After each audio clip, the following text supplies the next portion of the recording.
Pakistan film industry کے معروف ترین hero Waheed مراد اپنے والدین نثار مراد اور شیریں مراد کی واحد اولاد تھے۔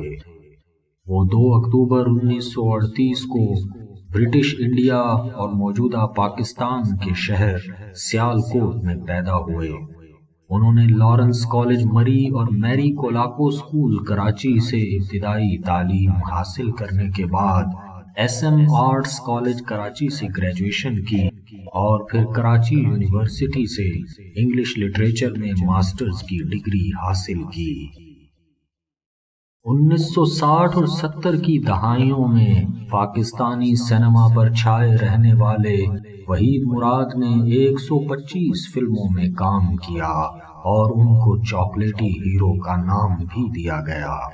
ان کی معروف فلموں میں ارمان، دیور بھابھی، دوراہا، انسانیت، ماں باپ، جہاں تم وہاں ہم، دشمن، اشارہ، عندلیب، نصیب اپنا اپنا، انجمن، مستانہ ماہی، بہارو پھول برساؤ، شمع، جب جب پھول کھلے، شبانہ، خدا اور محبت، آواز اور بہن بھائی شامل ہیں۔ ماضی کے بہت سے معروف گیت وحید مراد پر ہی فلمائے گئے۔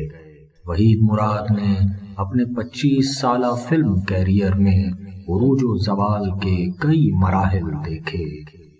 17 اکتوبر 1967 کو وحید مراد نے سلمیٰ سے شادی کی اور ان کے ہاں 2 بیٹیاں اور 1 بیٹا پیدا ہوئے۔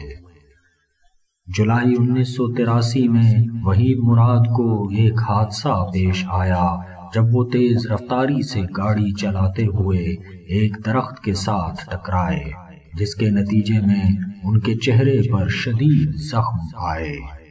زخم بہتر ہونے کے بعد وحید مراد چہرے کی سرجری کے لیے کراچی گئے، جہاں سرجری سے 1 روز قبل انہوں نے اپنے بیٹے کے ساتھ اس کی سالگرہ منائی۔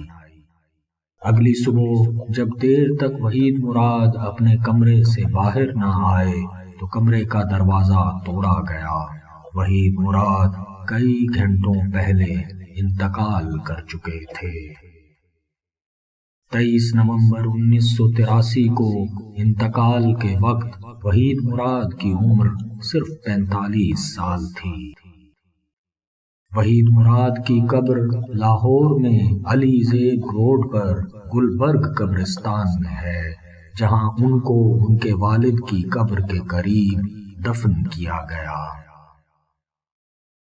اپنے آخری انٹرویو میں وحید مراد نے کہا تھا، اگر میں کسی بھی وجہ سے اچانک گم ہو جاؤں یا نہ رہوں تو میں چاہوں گا کہ مجھے اس گیت کے ساتھ یاد کیا جائے۔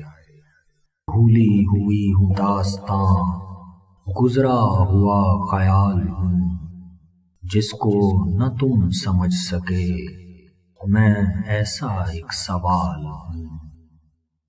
اللہ تعالی وحید مراد کی مغفرت فرمائے۔